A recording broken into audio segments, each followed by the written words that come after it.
Welcome back to a Friday morning. Very interested in the NATO summit in Europe with American President Trump and the other 32 leaders of NATO. Obviously, the words on the table: war.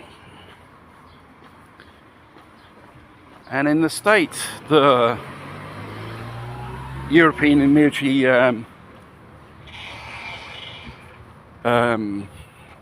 structure is probably they cannot fight a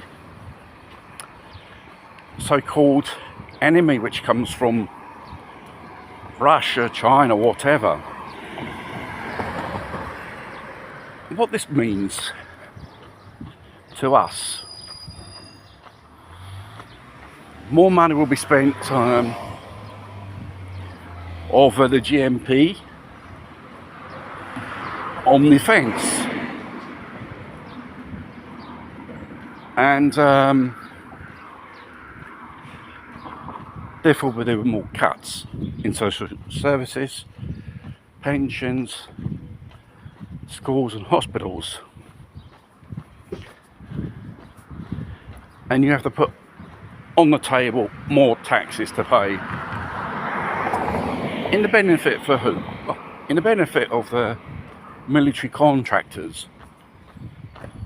Mainly 60% will be swallowed up by American companies.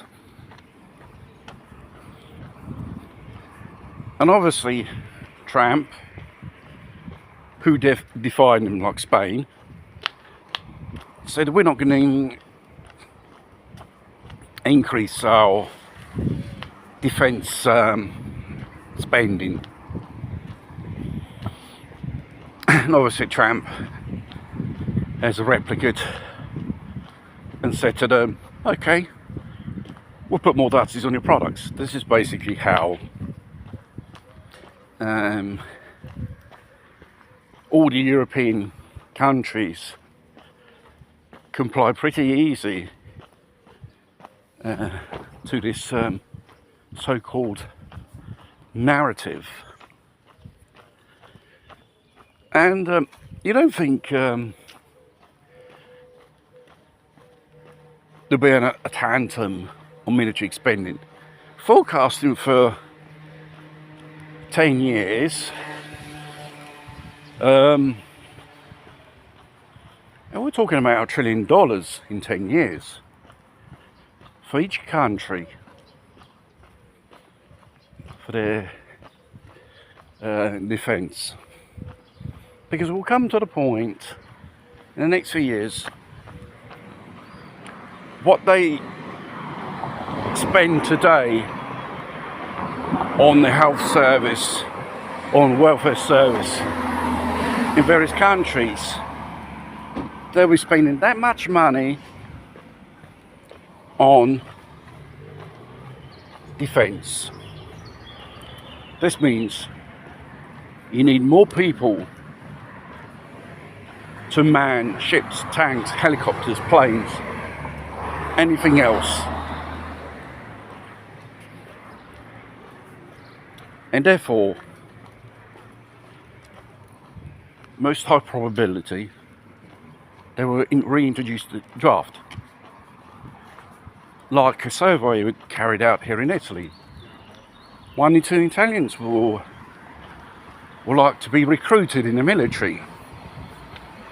Not due to patriotism, due to the economical situation, which is only at the beginning here in Italy, and like in every country, it's going to get worse.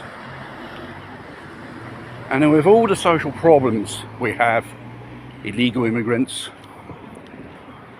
an economy which is going tits up, and so on, these will be all factors of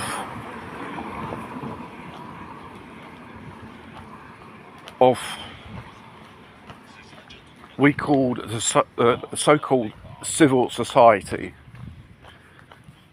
and you can't do nothing much about it. It's all been decided. There hasn't been no parliamentary interrogations. There has been no consult or referendums of citizens of these countries. Nothing. All's been decided. Signed, sealed, delivered. We're passing from a consumeristic economy to a war economy.